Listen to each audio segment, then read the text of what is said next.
प्रिय विद्यार्थियों, नमस्कार। आपका आपके अपने Hindi channel Hindi with Swami sir में हार्दिक स्वागत है। आज की इस वीडियो में हम अध्ययन करने जा रहे हैं रोला छंद का। तो आइए शुरू करते हैं। रोला छंद जो है उसके लक्षण हैं वो निम्नलिखित प्रकार से हैं। पहली बात कि रोला छंद है ये अपने आप में मात्रिक छंद है और मात्रिक में भी ये सममात्रिक छंद है। यानी रोला छंद में कुल मिलाकर के जो 4 चरण होते हैं तो चारों चरणों में समान मात्राएं होती हैं।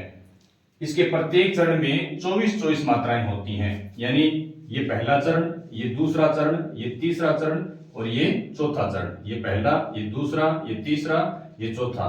तो इसमें भी कितनी मात्राएं होंगी? 24। इसमें भी 24, इसमें भी 24 और इसमें भी 24 मात्राएं होंगी। इसलिए अपने आप में सममात्रिक छंद है। उसके पश्चात प्रत्येक चरण के अंत में 2 गुरु मात्राएं आती हैं। यानी यहां पर ये जो अंत है प्रत्येक चरण का, यहां पर क्या आएंगी? 2 गुरु मात्राएं आएंगी इस प्रकार से। यहां देखें, यहां पर तो यहां पर भी 2 गुरु मात्राएं, यहां पर भी 2 गुरु मात्राएं आएंगी। उसके प्रत्येक चरण में क्रमशः 11 और 13 मात्रा पर यति होती है। यानी कि ये चरण है, इसमें 24 मात्राएं हैं तो इसमें 2 यति होगी, एक 11 पर और दूसरी 13 पर। यहां पर 11, 13, इस प्रकार से सब में भी इसी प्रकार से यति होगी। उसके पश्चात तुक कहां मिलती है इस छंद में? तो तुक है वो प्राय पहले चरण की दूसरे से। यानी ये जो इसका पहला चरण है, यहां की जो अंतिम ध्वनि होगी इस जगह की, उसकी तुक कहां मिलेगी? दूसरे चरण की अंतिम ध्वनि से यहां साम्यता मिलेगी।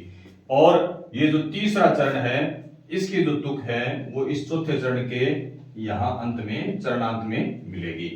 यानी तुक प्राय पहले चरण की दूसरे से एवं तीसरे चरण की चौथे चरण से चरणांत में मिलती है।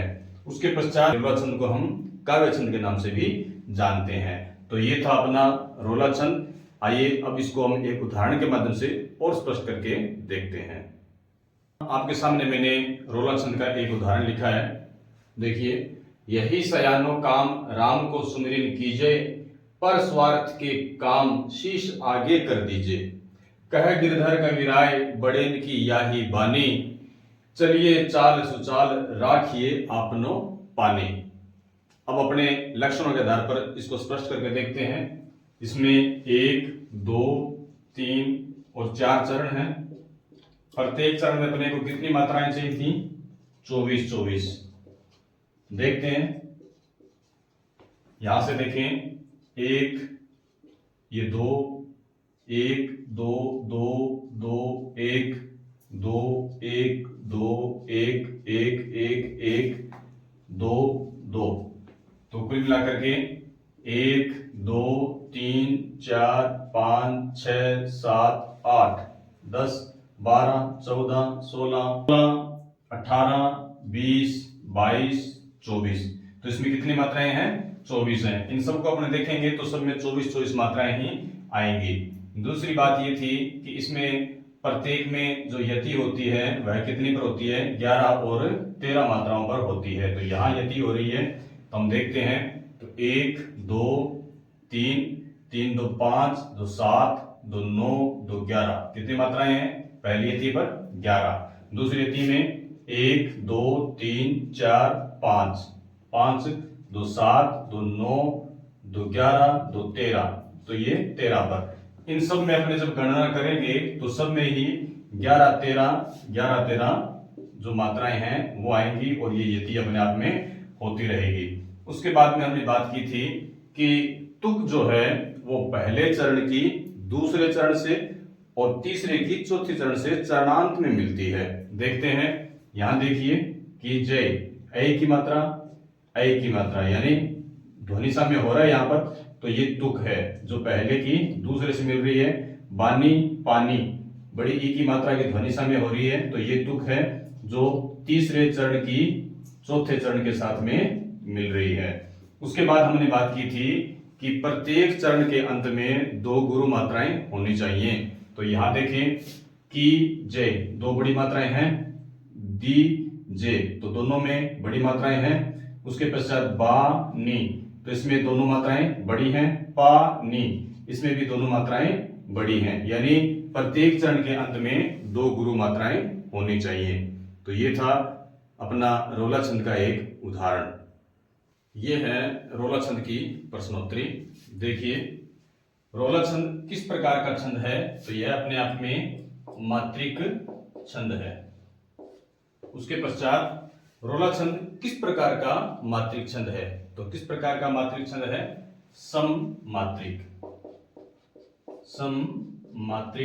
छंद है। तीसरा सवाल अपना, रोला छंद के प्रत्येक चरण में कितनी मात्राएं होती हैं, तो रोला छंद के प्रत्येक चरण में 24 मात्राएं होती हैं।